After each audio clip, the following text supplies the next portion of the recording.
What's up, guys? So today I just want to bring you all a little video to remind you of the vital importance of mindset, positive thinking, and visualization. Okay, and this is not really at all a woo-woo concept. This has actually been proven by countless studies. It is a prominent technique that's actually used in exercise science and performance for professional athletes. Visualization is, you'll hear this very, very commonly with the top athletes in the world constantly talking about how visualization improves their performance. It's been proven. And there's actually, not only are there studies that show increased performance from athletes that use visualization, but there's also mechanistic data. And so this is not even like a theory at this point, it's scientifically valid. Because mechanistic data and also, actual trials, you could say, actual experiments have actually shown when athletes perform movements over and over in their head, they actually perform better. And the mechanism behind this is essentially the same neurons, the same motor pathways, because we know, well, when it comes to exercise or really learning any skill, it has to do with neural pathways, it has to do with motor neurons, it has to do with essentially muscle memory. Okay, to make it as simple for the average person to understand as possible, the same pathways in your body and your brain that are activated during actual physical practice are also activated when somebody visualizes himself doing something. Okay, and this is very important, not just for sports and athletic performance, but for everything. I noticed pretty much every single area of my life that I've used visualization for has drastically improved. Okay, if I visualize myself doing something before I do it, I always perform much better. Basically, your brain cannot tell the difference between what is real and what is not real when you imagine it. Okay, obviously there's so many people that believe in God. Nah, I'm really just kidding around with that one, but it's no relevance to this. But essentially, so this is very powerful for people who have the tendency for anxiety. Okay, these people think like, oh, I'm helpless, like it's a genetic thing, like it's chemical imbalance, yada, yada, yada. Well, listen, what you visualize affects the chemicals in your brain. It affects the stress response. It affects cortisol, adrenaline, serotonin, dopamine, especially dopamine, in fact, okay, even for addiction, okay? So let me lay down a couple of facts here for you guys. So in the case of anxiety, a lot of y'all might not recognize this, might not realize this is happening because of a lack of awareness, but anxiety stems from visualizing anxious things happening to you, stressful things happening to you, okay? So anxiety is projected fear onto the future, okay? And if you disagree with me, it's because you're not really thinking about it, okay? That's what anxiety really is. It's when you're like, oh God, like, something bad's going to happen. You start to visualize bad things happening, and then as a result of this, your body acts as if that bad thing that you're scared of happening is actually happening to you right now. You literally create your anxiety in your head. And I know this because I used to suffer from anxiety for like 3 years. I suffered from anxiety actually all my life until I recognized it.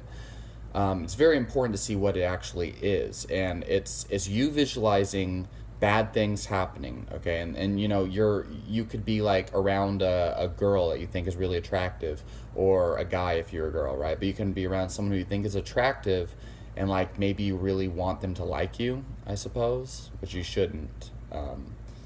And so you're really attached to their validation, and then like in that moment, like you're scared of saying the wrong thing.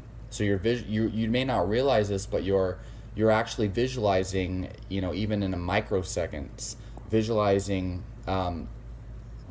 the girl hating you or something, and then she just like doesn't want to talk to you, or I don't know, like a SWAT team comes in and shoots you, or who knows, right? But you're actually visualizing these things and you're thinking these things in your head. You're actually scared of this bad thing happening to you. And the interesting thing is, the only reason why bad things happen to you in this situation, like the possibility of these things happening are much greater when you're scared of them happening. Because like in the case of like interpersonal relations, when you're scared of the person hating you, you actually do things that make them respond less positively. And so like when it comes to sports performance, the same thing happens. Like you visualize yourself fucking up like on a basketball court or something, and the fear and the anticipation is much more likely to happen. And remember, you visualizing yourself performing well, actually your brain acts as if you're actually performing well while you're visualizing it. The same thing goes for visualizing yourself, pissing off a girl or something. Like your brain acts as if that's actually happening. And so what happens is your brain floods your body with neurotransmitters and stress hormones that makes you stressed and anxious. This is where anxiety comes from. But this is also where happiness and relaxation comes from. The more you think good thoughts, or good feeling thoughts, because there's no such thing as good or bad, really, existentially speaking. The more you think good feeling thoughts, the more good feelings you will feel. And so like for those of you who feel like this is hard to actually put into practice, all it really comes down to is forcing yourself to take positive action, to visualize good things, and to do good things at first. You have to force yourself to take action. You have to force yourself to have these good habits. And this is going to take a couple months. At first, it's going to feel really unnatural and it's going to feel uncomfortable. But the problem with most people is that they have these poor habits installed from years and years of repetition. And so you have to stop thinking bad thoughts and start thinking good thoughts to override all the years of bad thinking habits. And for a lot of people, they might feel like this whole forcing myself to think good thoughts is counterproductive or is a bad thing. Listen, so there's a difference between pretending you're not angry and then actively removing the anger, okay?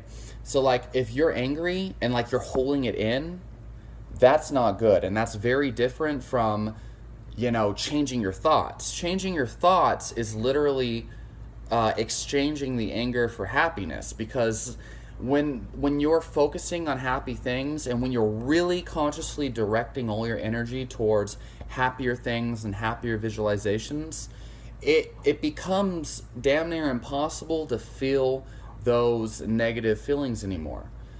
Because the fact is, your emotions come from your beliefs and your beliefs come from your thoughts. So as long as you're believing that you can't do something, or as long as you think that your girlfriend is horrible, you're constantly going to feel these things. So you got to start with your thoughts and then change your beliefs over time. Because when you start to think, oh, my girlfriend's not annoying, she's beautiful, you'll start to actually, the reticular activating system, the part of your brain that responds as your filter, will actually filter out all the information that says that your girlfriend's annoying, and when you constantly tell yourself, oh, my girlfriend's beautiful, you'll start to see more evidence that your girlfriend is beautiful, and then over time you'll start to believe your girlfriend is beautiful, and then you'll have a change of thoughts. But I'm not saying you can change a fat girl into a hot girl with your thoughts. But anyway, think good thoughts, think good visualization, and your brain will respond accordingly. I only have 10 minutes that I can record on this video. That's why I'm talking so fast and trying to get the topic over with before 10 minutes. So yeah, 10 minutes are almost up. Leave your questions and comments down below. Let me know what you think, and I'll talk to you in the next video.